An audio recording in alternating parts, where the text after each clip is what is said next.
Hello everyone, good morning all of you. स्वागत है आपका एक बार फिर से आपकी अपनी ऑनलाइन क्लासेस संस्कार उच्च माध्यमिक पढ़ाओ की ऑनलाइन क्लासेस में। और मैं गुरु राकेश पेश हूँ आपके सामने एक नई वीडियो के साथ। विद्यार्थियों, अभी तक हमने ह्यूमन बॉडी के अंदर जो अनेक प्रकार के सिस्टम यानी अनेक प्रकार के जो तंत्र पाए जाते हैं उन तंत्रों के बारे में स्टडी की है। हमने देखा कि मनुष्य शरीर के अंदर अलग अलग कामों को करने के लिए अलग अलग प्रकार के जो तंत्र हैं वो किस तरीके से काम करते हैं, किस तरीके से उनके अंदर कौन कौन से ऑर्गन्स होते हैं और किस तरीके से हमारे शरीर में होने वाली जो क्रियाएं हैं वो उन अंगों के माध्यम से संपन्न होती हैं। उसी तरीके से विद्यार्थियों, कंटिन्यूअसली उसी क्रम में आगे बढ़ते हुए मैं आपको आज मानव शरीर के अंदर तंत्रिका कोशिका की स्ट्रक्चर यानी जो तंत्रिका तंत्र का एक पार्ट है, तंत्रिका कोशिका जिसको न्यूरॉन कहा जाता है, उसके बारे में आपको स्टडी करवाऊंगा। आज की इस वीडियो में विद्यार्थियों हम तंत्रिका तंत्र का निर्माण यानी उस तंत्रिका तंत्र की जो कार्य विधि है, किस तरीके से उसके अंदर कौन सा ऑर्गन ऐसा है जो सूचनाओं को शरीर के विभिन्न भागों से इकट्ठा करता है, मस्तिष्क तक पहुंचा देता है और मस्तिष्क किस तरीके से उसका रिप्लाई देकर प्रभावित अंग तक उसे पहुंचाता है ताकि हम क्रिया के प्रति प्रतिक्रिया दर्शा सके। तो विद्यार्थियों, आपको ये पता होगा कि आपके शरीर में कहीं भी कोई भी क्रिया होती है, जैसे गर्म लगना, ठंडा लगना, चुभन होना या कांटा लगना, उन सारी चीजों का आपको तुरंत प्रभाव से पता चल जाता है कि आपके कौन से अंग के अंदर, किस भाग के अंदर, शरीर के किस भाग के अंदर आपको चुभन हो रही है, कहां पर आपको जलन हो रही है या कहां आपको चोट पहुंचाई गई है। ऐसी संवेदनाएं आपका शरीर तुरंत ग्रहण कर लेता है और आपके शरीर को तुरंत पता चल जाता है कि हमें उसके प्रति करना क्या चाहिए। इसी के बारे में आज हम डिस्कस करेंगे। तो विद्यार्थियों, सबसे पहले तो हमें इसकी थोड़ी सी बेसिक इंफॉर्मेशन लेनी है। मानव तंत्रिका तंत्र की अगर मैं बात करूं तो ये मानव का तंत्रिका तंत्र 3 भागों में बांटा गया है, केंद्रीय, परिधीय और स्वायत्त। ये केंद्रीय, परिधीय और स्वायत्त जो तंत्रिका तंत्र है, इनके अंदर फिर इन्हें और अलग अलग भागों में बांटा गया है। इनकी हम विस्तृत चर्चा करेंगे आगे का जो एक चैप्टर है पूरा तंत्रिका तंत्र के ऊपर, उसके अंदर। लेकिन यहाँ कंटिन्यूअसली जब हम ह्यूमन ऑर्गन्स की बात कर रहे थे, बॉडी की बात कर रहे थे, तो हम उत्सर्जन तंत्र तक की सारी चीजें पढ़ चुके थे। अब हमारे पास सिर्फ एक ही तंत्र और बचा था जिसमें तंत्रिका तंत्र है। वो तंत्रिका तंत्र की बेसिक चीजें हम, छोटी सी चीज जो कि इंपॉर्टेंट है, एग्जाम में कई बार पूछी भी गई है, वो हम आज देखेंगे। तो सबसे पहले तो मैं यहाँ थोड़ी सी बेसिक चीजें आपको बता देता हूं कि तंत्रिका तंत्र की नर्वस जो सिस्टम है, उस नर्वस सिस्टम की तंत्रिका तंत्र की क्रियात्मक इकाई, मोस्टली क्वेश्चन पूछा जाता है आधे नंबर का। तंत्रिका तंत्र की क्रियात्मक इकाई किसको कहा जाता है? तो यहाँ एक वर्ड आता है विद्यार्थियों, न्यूरॉन। ध्यान रहे, उत्सर्जन के अंदर उत्सर्जन तंत्र की क्रियात्मक इकाई को हमने नेफ्रॉन कहा था। यहां मैं आपको थोड़ा सा अंतर के तौर पे भी बता दूं, उत्सर्जन तंत्र की क्रियात्मक इकाई अगर पूछी जाए तो वो कौन सी थी? वो थी नेफ्रॉन। तंत्रिका तंत्र की हमसे पूछी गई है तो तंत्रिका तंत्र की किसकी बात कर रहे हैं अपन? क्रियात्मक इकाई की, क्रियात्मक इकाई की बात कर रहे हैं। उत्सर्जन तंत्र की तो हो गई नेफ्रॉन, तंत्रिका तंत्र की कौन हो गई? न्यूरॉन।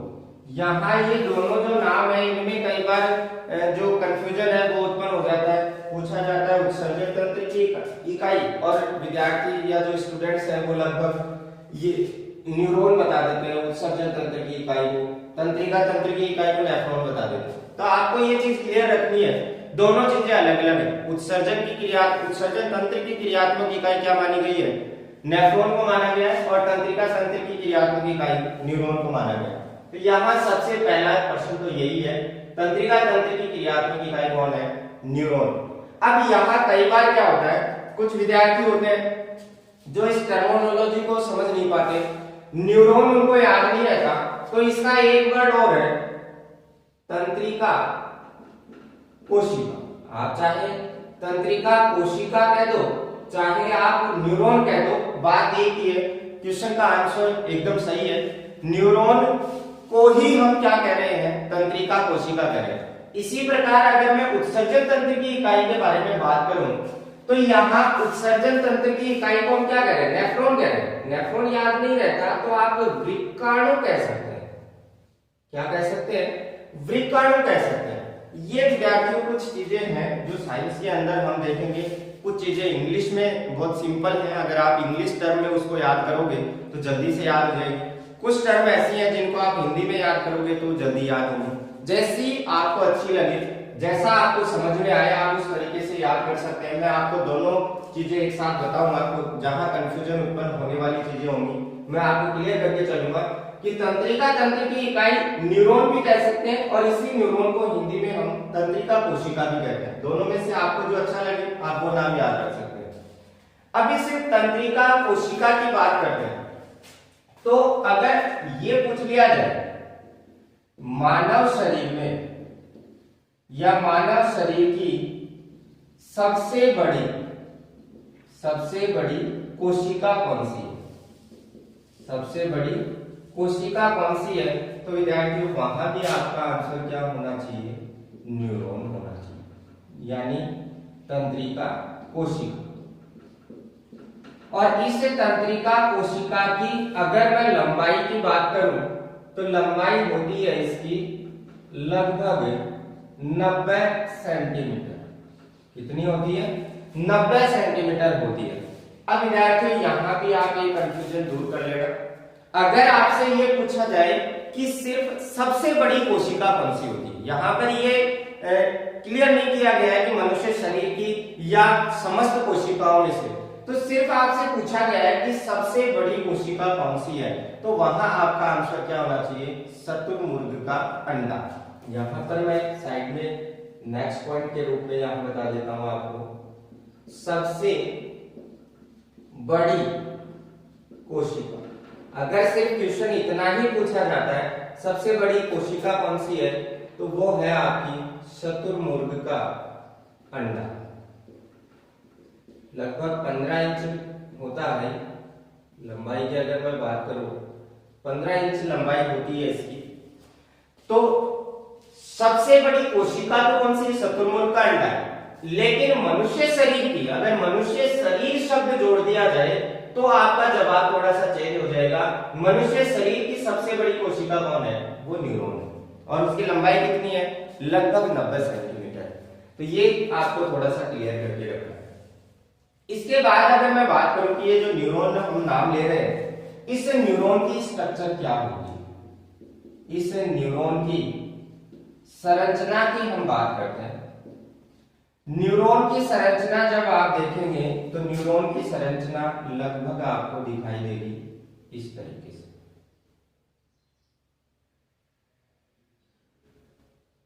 न्यूरॉन की संरचना में 3 पार्ट में आपको, मोस्टली 2 पार्ट हैं लेकिन उनको 3 में डिवाइड करके यहां मैं आपको बताऊंगा कि कौन कौन से पार्ट हैं और उन पार्टों के अंदर किस तरीके से क्रियाएं होती हैं।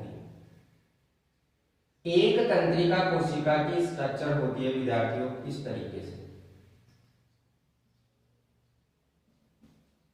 एक न्यूरॉन की स्ट्रक्चर है और इस न्यूरॉन के अंदर क्या क्या है वो चीजें हम अभी देखेंगे।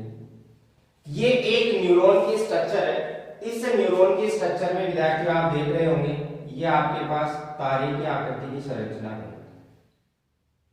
तारे की आकृति की ये जो संरचना आपको दिखाई दे रही है इसको कहा जाता है कोशिका कार। कोशिका कार ये इसका क्या है, ये इसका केंद्रक है। अब यहां आपको समझना क्या है, देखो ये जो तारेनुमा आकृति है, इस तारेनुमा आकृति से देखो यहां पहले मैंने एक लाइन खींची थी इस तरीके से, ये एक लाइन खींची थी। इस एक सिंगल लाइन को हम क्या नाम दे रहे हैं, इसको हम नाम देंगे डेंड्रोन। क्या नाम देंगे, डेंड्रोन। ध्यान रहे ये जो एक मुख्य लाइन जो मैंने यहां खींची है इसको डेंड्रोन नाम दे रहे, और जो इसके साथ में मैंने ऐसे 2 लाइनें खींच दी थी, जैसे हर में खींच रखी है 2-2 लाइनें, ये डेंड्रोइड्स है, इनको हम क्या नाम दे रहे हैं, डेंड्रोइड्स। यानी मुख्य जो तंतु था उसको तो हमने नाम दिया क्या, डेंड्रोन, और जो उसके मुख्य तंतु से निकले वाले जो तंतु थे उनको हमने क्या नाम दिया है, डेंड्रोइड्स नाम दिया। जैसे ये भी क्या है, डेंड्रोइड्स है, ये भी डेंड्रोइड्स है, ये भी डेंड्रोइड्स है, ये भी डेंड्रोइड्स है, ये भी डेंड्रोइड्स। इनके बाद नेक्स्ट में चलता हूं नीचे की तरफ। तो मोस्टली तो आपको ये याद रखना है कि ये नीचे का, इसके नीचे का ये जितना भी पार्ट है ये पूरा का पूरा पार्ट कहलाता है आपका एक्सोन। ये पूरा का पूरा पार्ट क्या है, एक्सोन है, यानी इसको मैं तंत्रिकाक्ष कह सकता हूं, तंत्रिकाक्ष। अब इस एक्सोन वाले पार्ट में है क्या क्या चीजें वो देखो। सबसे पहले तो आप देख रहे होंगे ये जो आवरण है चारों तरफ का, इस आवरण को क्या कहते हैं, दोनों तरफ है, इस आवरण को नाम दिया गया है माइलिन आच्छादन। क्या नाम दिया गया है, माइलिन आच्छादन। और ये जो बीच बीच में यहाँ ये गैप देख रहे हैं, यहाँ ये गैप है, ये गैप है, ये गैप है, इस गैप को क्या कहा जा रहा है, इसको कहा जा रहा है रेनवियर नोड। क्या कहा गया है, रेनवियर नोड। इसके बाद में लास्ट ये जो अंगुलीनुमा प्रवर्ध है, इन अंगुलीनुमा प्रवर्धों के अंदर एक चीज पाई जाती है, पुट्टिकीय संरचना होती है जिसको कहते हैं सिनेप्टिक पुट्टिका, सिनेप्टिक पुट्टिका। और इस पुट्टिका के अंदर, इस पुट्टिका की अगर मैं बात करूं तो इस पुट्टिका के अंदर एक पदार्थ भरा होता है जिसको कहा जाता है न्यूरोट्रांसमीटर। न्यूरोट्रांसमीटर यानी वो पदार्थ भरे होते हैं जो कि सूचना या उद्दीपन या संवेग जो भी है उसको एक तंत्रिका कोशिका से दूसरी तंत्रिका कोशिका में पहुंचाने का काम करता है। अब यहाँ नॉर्मली अगर विद्यार्थी आपसे ये पूछा जाए कि एक न्यूरॉन की संरचना को समझाइए, तो न्यूरॉन की स्ट्रक्चर तो आपको बनानी है, न्यूरॉन की संरचना तो आपके सामने ये है। अब इसके अलावा इस न्यूरॉन की संरचना के अंदर किस तरीके से कार्य होता है, किस तरीके से काम करती है ये स्ट्रक्चर, यहाँ मैंने ये एक न्यूरॉन की संरचना बनाई है, बाकी ऐसी बहुत सारी न्यूरॉन आपस में जुड़ी हुई होती हैं और आपके पूरे शरीर के अंदर हर अंग के अंदर इनका जाल पाया जाता है, हर अंग तक ये पहुंची हुई है। आपके शरीर में जहां भी कोई भी आपके शरीर को उद्दीपन, सूचना या आवेग जो भी मिलेगा वो सबसे पहले उस तंत्रिका कोशिका के कौन से भाग को मिलेगा। यहाँ अपना क्वेश्चन बनता है कि उद्दीपन या सूचना सबसे पहले तंत्रिका कोशिका के किस भाग को मिलती है। तो आप यहाँ इस डायग्राम में देख के बता सकते हैं कि तंत्रिका कोशिका, जैसे मान लो कि मेरा ये हाथ है, इस हाथ की जो तंत्रिका कोशिका है, इस हाथ की तंत्रिका कोशिका इस तरीके से है। अब इस हाथ के अंदर जितने भी ये तंत्रिका कोशिका है उनके उस तंत्रिका कोशिका का ये जो डेंड्रोइड्स वाला पार्ट है, ये डेंड्रोइड्स क्या है, अलग अलग कोशिका के अंदर धसे हुए।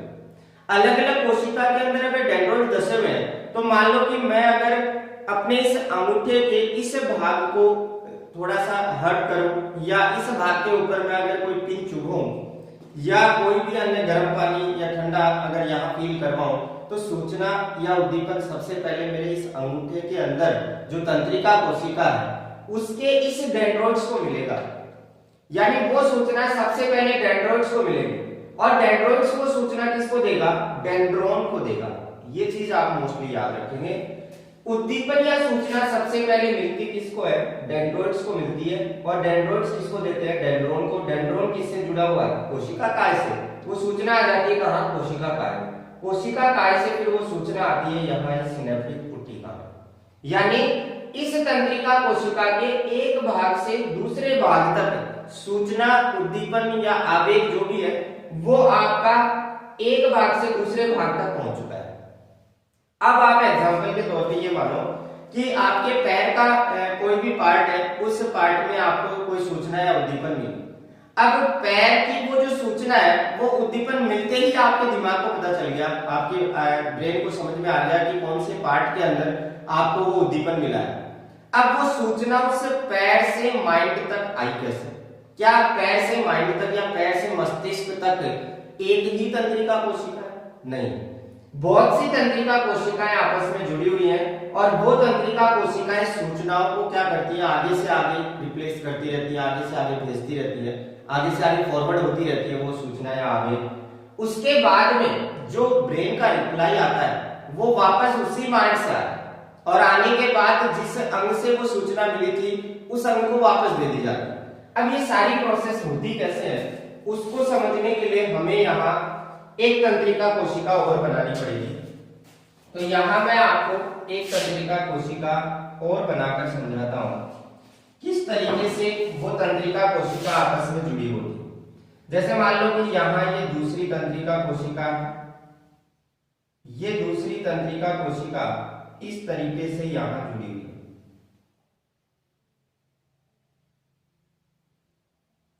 दूसरी जो तंत्रिका कोशिका है वो इस तरीके से यहाँ जुड़ी हुई है। इस तंत्रिका कोशिका का ये डेंड्रॉइड और ये डेंड्रॉन, इस तंत्रिका कोशिका का ये डेंड्रॉन और ये डेंड्रॉइड्स, ये डेंड्रॉइड्स हो गए, ये डेंड्रॉइड्स, ये केंद्रक हो गया, ये इसका दर्भ हो गया, ये इसका माइलिन अक्षद आ गया और ये लास्ट एक्सोन वाले पार्ट के अंदर इसका अंतिम भाग आ गया और यहाँ पर दोबारा से वो आ गया आपकी सिनेप्टिक पुट्टिका और इसमें न्यूरोट्रांसमीटर बनेगा। अब यहाँ आप देख सकते हो, सबसे पहले तो दो चीजें आप क्लियर करें। अगर मैं यहाँ सामान्य स्थिति की बात करूं, सामान्य स्थिति में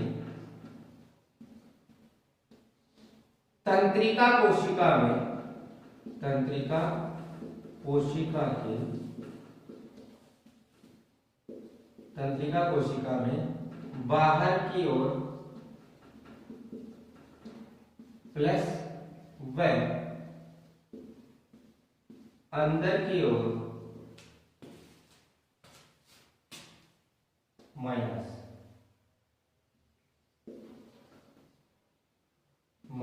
आवेश होता है।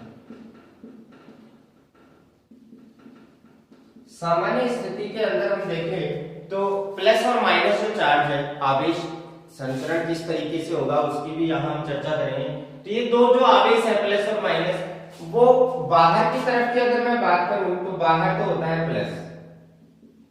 कब की बात हो रही है? जब सामान्य स्थिति की बात। सामान्य स्थिति के अंदर ये जो आवेश है ये इस तरीके से होते हैं, अंदर तो माइनस होता है, बाहर प्लस होता है। तो बाहर की तरफ प्लस और अंदर की ओर माइनस आवेश। अब ये तो बात हुई सामान्य स्थिति की। जैसे ही कोई सूचना या उद्दीपन मिलेगी ये आवेश एक्सचेंज हो जाएंगे।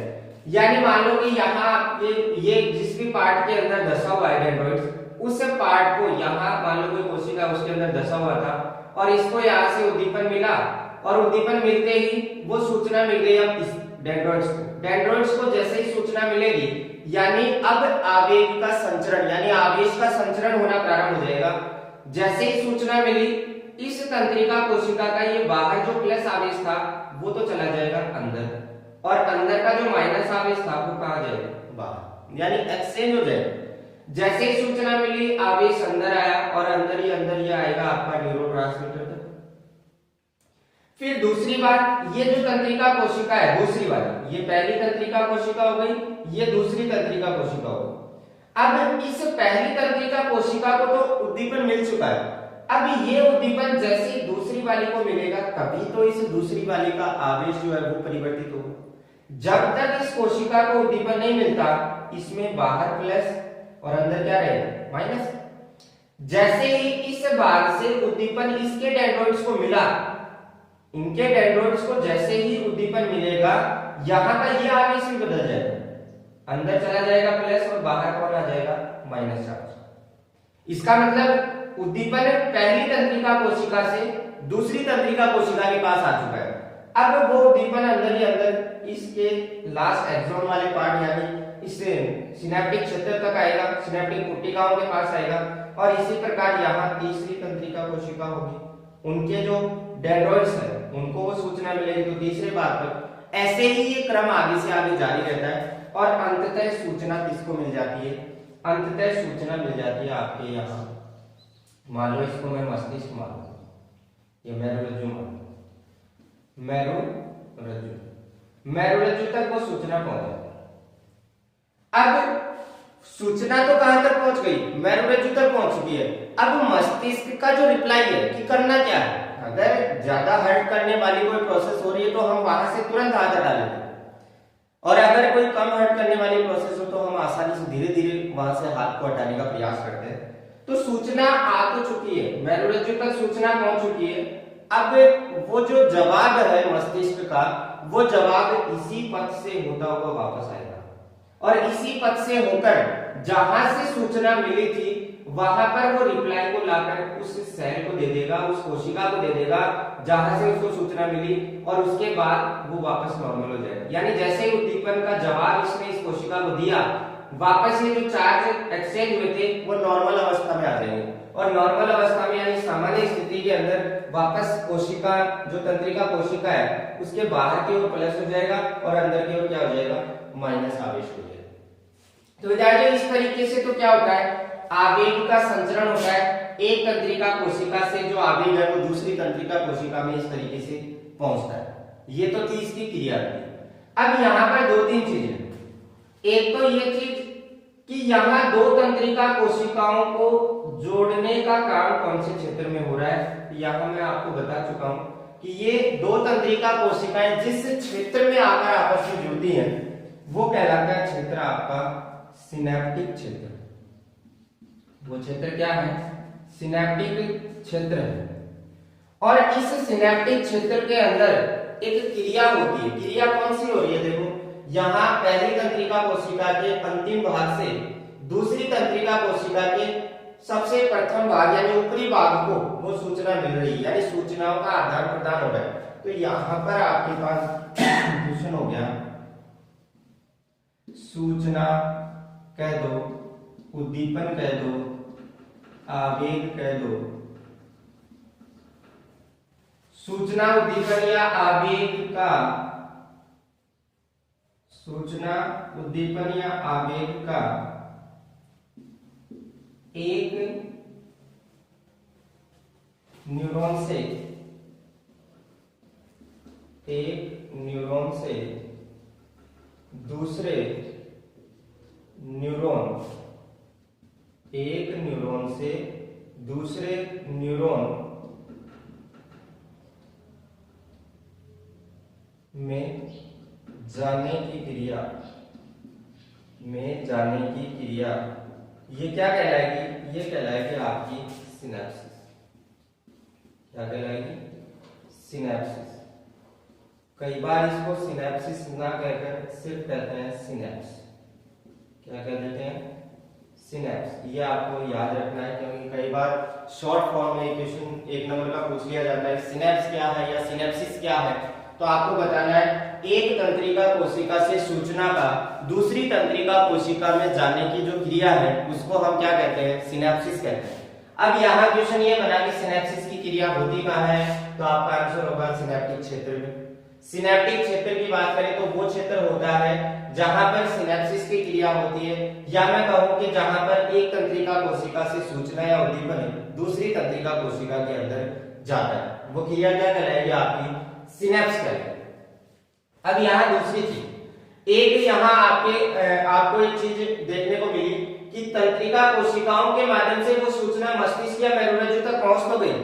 अब वो सूचना वापस उस मेरुरज्जु से मस्तिष्क तक भी तो आएगी। जैसे मैंने अभी आपको एग्जांपल बताया कि पैर के अंगूठे को या पैर के किसी भी भाग को कोई उद्दीपन मिलता है तो वहां से वो उद्दीपन मस्तिष्क तक आता है, और मस्तिष्क का जो रिप्लाई है वो सिर्फ और सिर्फ उसी अंग को जाकर मिलता है जहां उसे उद्दीपन मिला था, वो अन्य भागों में नहीं जाता। कभी ऐसा थोड़ी होता है कि आपका राइट जो पैर है वो कांटों के ऊपर लगा, या मान लो कि आपका ये जो हाथ है, राइट हाथ जो है, राइट हैंड, ये गर्म पानी के अंदर लगा और आपको गर्म लेफ्ट हैंड लग रहा हो, आप फूंक लेफ्ट हैंड के मार रहे हो, ऐसा नहीं होता। या फिर ऐसा मान लो कि आपके अंगूठे के अंदर या हथेली के अंदर चुभन तो यहाँ हुई और आप देख लेफ्ट हैंड को रहे, राइट हैंड के अंदर कील चुभी है और लेफ्ट हैंड को आप पट्टी करवा रहे, ऐसा तो नहीं होता। ऐसा इसलिए नहीं होता क्योंकि सूचना जिस अंग से मिलती है उस सूचना या उद्दीपन का रिप्लाई भी उसी अंग को मिलता है और वही अंग उस क्रिया के प्रति अपनी प्रतिक्रिया दर्शाता है। तो किसी भी क्रिया के प्रति होने वाली अनुक्रिया जो है उसी को हम क्या कहते हैं, उसे हम प्रतिवर्ती क्रिया कहते हैं। तो यहां पर एक वर्ड आ गया अपने पास प्रतिवर्ती क्रिया, या इसको प्रतिवर्त क्रिया के नाम से भी जाना जाता है, ये आप ध्यान रखें, प्रतिवर्त क्रिया। तो ये क्या है, प्रतिवर्त क्रिया का मतलब सीधा सा है क्रिया के प्रति अनुक्रिया। कोई भी क्रिया है उस क्रिया के प्रति अनुक्रिया क्या कहलाएगी, आपकी प्रतिवर्त क्रिया कहलाएगी। एक वर्ड और आता है प्रतिवर्त चाप। प्रतिवर्त चाप ये क्या होता है? प्रतिवर्त चाप का मतलब ये है कि ये सूचना या उद्दीपन जिस पथ से होकर गया था उसी पथ से होकर वापस में आता है। तो उस उद्दीपन या सूचना के आने और जाने का जो पथ है वो पथ ही क्या कहलाता है, प्रतिवर्त पथ या प्रतिवर्त चाप। ये दोनों चीजें आप ध्यान रखें, प्रतिवर्त चाप या प्रतिवर्त पथ। ये होता क्या है, उद्दीपन या आवेग के आने जाने का पथ, आने जाने का पथ, वो पथ ही क्या कहलाएगा, प्रतिवर्ती पथ कहलाएगा या प्रतिवर्ती चाप कहलाएगा। ये कुछ कॉमन से वर्ड थे, ये आपके सामने मैंने एक न्यूरॉन की स्ट्रक्चर और उससे रिलेटेड कुछ क्वेश्चंस आपके सामने पुट अप किए हैं। मोस्टली क्वेश्चन आप ध्यान रखें, एक तो सिनेप्सिस, कई बार क्वेश्चन पूछा जाता है सिनेप्सिस है क्या, सिनेप्सिस की जो क्रिया है वो होती कहाँ है, सिनेप्टिक क्षेत्र में होती है।